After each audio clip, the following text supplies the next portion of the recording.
everybody. Here we are all ready to take you down to Pine Ridge for another visit with Lum and Abner. Brought to you by the makers of Horlicks, the original malted milk. Next time you have guests, try serving this famous original malted milk for supper. Horlicks is especially suitable for summer parties. Cool, refreshing, energy-giving, easy to make. It has every quality that you could desire. It's especially good to drink, too, and goes well with anything else that you choose to serve. If you've never tried Horlicks, listen to how simple it is to prepare. All you have to do is to mix the powder thoroughly with either water or milk and set it in the refrigerator to get really cold. That's all there is to it. And by the way, you can do the mixing with an ordinary egg beater if you like. Get a package of Horlicks from your druggist in either natural or chocolate flavor. You'll find many other uses for it, too. And now, let's see what's happening down in Pine Ridge. You know, for the past few days, Lum has been employed as delivery boy at the jot'em dog store. Abner, who is sole owner of the store now, has been making life very miserable for the old fellow. So yesterday, having reached the end of his patience, Lum suddenly quit Abner to join forces with their former enemy, Squire Skimp. As we look in on Pine Ridge today, we find Lum over at his home, just resting. Listen. Come in, come in. Well, howdy, Dick. Come right in. Well, I was afraid you wasn't here, Lum. I had the front door closed and the shades all gone. Yeah, I keep the house shut up this time of day. It makes it cooler. Yeah, it feels hot today. I just noticed the thermometer on the front porch of the store there. Read 96 in the shade. Yeah, I tried to take a nap out there on the front gallery a while ago, but the sun worked around to where it drove me in. Sit down, Dick. Go off that chair. Yeah, well, I can't stay but a minute.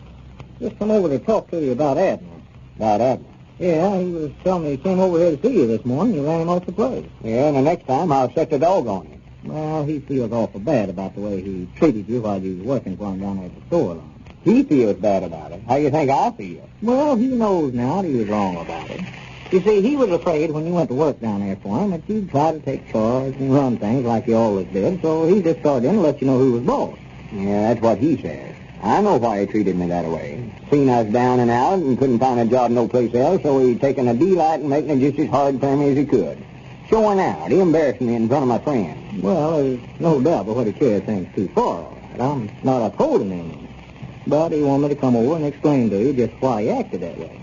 No, sir. He just showed me what kind of a man he is. He's a different man when he gets a little torty. Abner's a hard man. Well, now, he didn't intend to keep that up long. He had it all planned yesterday afternoon when you came in there with Squire. He was going to bawl you out like he was mad and then tell you it was all a joke. He was even going to take you home with him for supper last night. But, of course, you quit and stomped out before he had a chance to tell you. Yeah, he's just saying that to get me to come back to work for him. I wouldn't believe him on oath. Ain't a thing to him. A fellow that'll be your friend till you need him and then turn again you, there ain't a thing in the world to him.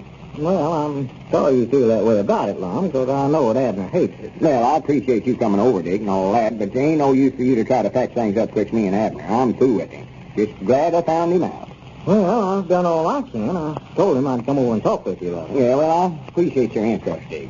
Trouble with you is you just don't know him like I do. Well, now, I've known Abner quite a while, Lum. You just think you know I know. I thought I did. Been partners with him for years.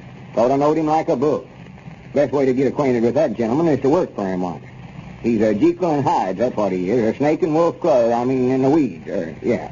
Well, tell you the truth, Lum, I don't see how Abner's going to get along over in that store without you. He's way too high on some stuff, and other items he's got marked down below cost. Losing money every time he makes a sale on. I know what I was... Oh, wait a minute. Come in. What are you doing back over here? Lum, I just want to talk to you. I told you to stay away from over here. Now get out. Just stay off of my premises. Well, Lum, if you'll just listen. You don't get out of here, I'm going to set the dog on you. Here, lead. Hey, Granny's that got shut of him. You ought to be ashamed of yourself, Lum, sticking a dog on you. Oh, Lead ain't even here. He went fishing with the Macmillan boys this morning, but he don't know it. Abner don't. How funny. You fellas are not a pair. Wait, I want to raise a blind over here and see where he's at. Well, for the land's sake, he's still running. So I'm looking at it. I'll get even with him yet, don't you worry. Well, I'm just afraid he's fixing to lose everything he's got over in that store now. He doesn't know anything about buying or selling either one. And he's letting anybody have stuff on credit that asks for it. Well, I don't wish him no bad luck, but if he does go broke, I'd love to give him a job. I wouldn't fix him. Just glad I found something else to do. That's what Now, I'm by the way, what kind of job is this you got with Squire anyway, Lum? Well, to be honest, Dick, I don't hardly know myself. Now, how come you to get strung in with him? Oh, I don't know. I just met him down the road there. You see, he seen me carrying a sack of feed over to Luther Phillips's place, and I got to tell him how Abner was treating me down there at the store. Made Squire awful mad when he heard it. Yeah. Yeah, you know, that Squire ain't such a bad fellow after all, Dick. Here, I thought he was an enemy of mine. Turns out to be one of the best friends I've got. Appeared to take an awful interest in my troubles. Just shows a fellow never knows his real friends till he gets down and out, you know. I had some awful nice things to say about me. Well, I hope it's something that you'll make some money out of, Lum. Oh, well, Squire says it's the biggest proposition to ever hit Pine Ridge. That's what he says about it. Yeah. I think he just let me in on it through kindness. Knows I've had a hard run of luck here late. He says it'll make us both rich. Well, I'd be careful what I went into with Squire Skimp. You know, his reputation's not any too good around this town. Oh, well, don't you worry about me going into anything I oughtn't to. He's coming over here today to explain the proposition to me. Went into the county seat this morning to get some printing done. Said he'd be back this afternoon sometime. Went in to have some printing done. Yeah, that's what he said. I can't hardly wait to hear all about it. Get started at it. I just wonder what it is he's got in mind. Well, he never said, and of course it weren't my place to ask him. Something good, though, I bound you. Well, it doesn't sound like Squire Skimp to be giving anybody anything on. I wouldn't let him fool me with that friendship stuff. You know, it hadn't been over a couple of weeks ago that he was suing you for damages. Yeah, we talked about that some. You see, he ain't mad at me because he lost the case. He said he weren't. And here just a few days ago, while you were suspicioning him of being the one that set fire and burned down your picture show. Yeah, I'm kind of shaming myself over that, too. I sort of brung it up in a roundabout way, you see. He admitted that he was out of town the day it happened, so it couldn't have been him. Well, I don't want to try to run your business for you, but just remember now, he was threatening to get even with you for closing up that picture show of his. Yeah. Yeah, we had a big laugh over that yesterday. It's right funny. After all the fussing and wrangling we did, for us to turn out to be partners and such good friends all of a sudden. Just goes to show it's a small world after all. Here today and gone tomorrow. Yeah. Well, his proposition may be all right. I don't know. I hope it is. But investigate it thoroughly before you go into it. Oh, well, you know me, Dick. I never jump head foremost into nothing. Looking before you do any leaping is one of my old Eddard sayings. I'll study his proposition over carefully, weigh it, turn it over in my mind, and look at it from all four sides. If it sounds good to me, I'll go in with it. If it don't, I'll just tell him that I won't take no part in it. That is, if I can do it without hurting his feelings. Well, I wouldn't hesitate about telling if I didn't want to go into it with him. No. I always believe in a fellow knowing where he's going before he goes. Like if I was going into the county seat, I'd want to know where it was at before I went.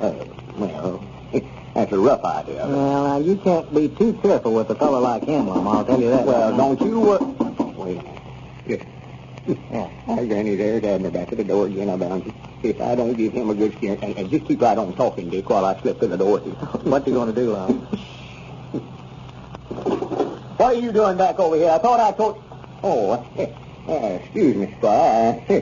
I thought you were somebody else. Yes, you like to scare the daylights out of me, Lum, jumping out there at me that way. Well, I'm sorrowful, Squire. Come right in. Yes, thank you, Lum. Well, howdy, Dick.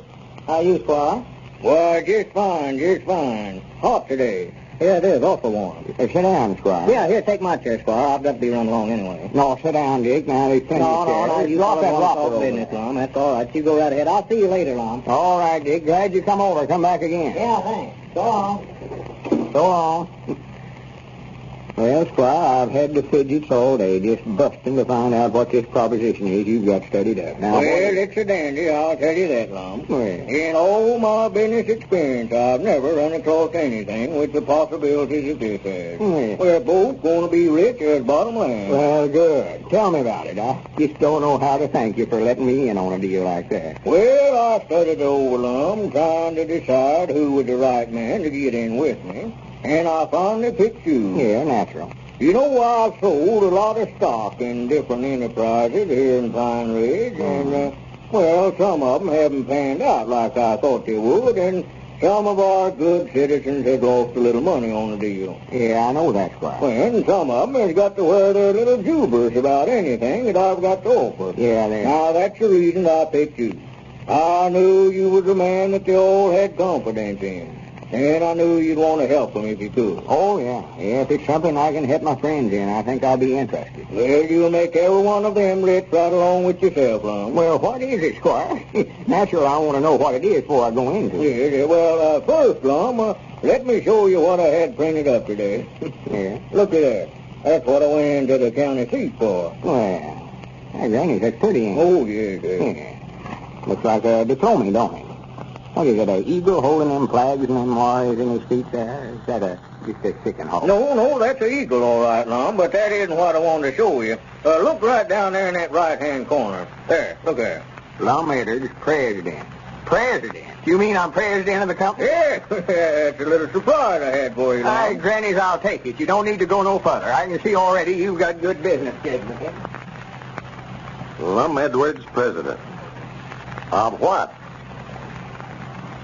And now, I'd like to introduce two Lum and Abner fans. If you play and enjoy any sport, tennis, golfing, hiking, motoring, you'll certainly enjoy Horlicks tablets, too. Sportsmen everywhere use Horlicks tablets for satisfying hunger and for supplying extra energy. Mr. Judson, you use Horlicks tablets for golf, I believe. That's right, Mr. Pickett. And say they sure give me energy for vigorous strokes. I can certainly recommend Horlicks tablets for anyone who plays golf. They satisfy that hungry feeling and help keep you refreshed, too. And you, Mrs. Green, you play a lot of tennis, I believe. Yes, I do, Mr. Pickett. I like Horlicks tablets because they prevent me from tiring too readily, and they're so convenient to carry. That's quite important to a woman, you know. Yes, no doubt it is, Mrs. Green. You buy the 10-cent flask, I suppose? Yes, that's right. But we buy the larger sizes, too, for family use. For golf and tennis, and for all other kinds of outdoor activities, Horlicks tablets are becoming increasingly popular. Try them yourself. You can get them, you know, at your dealers in either natural or chocolate flavor, in handy 10-cent flasks, and in larger sizes, too. This is Carlton Bricker, speaking for Lum and Abner and Horlicks, who now bid you all goodbye until Monday at this same time.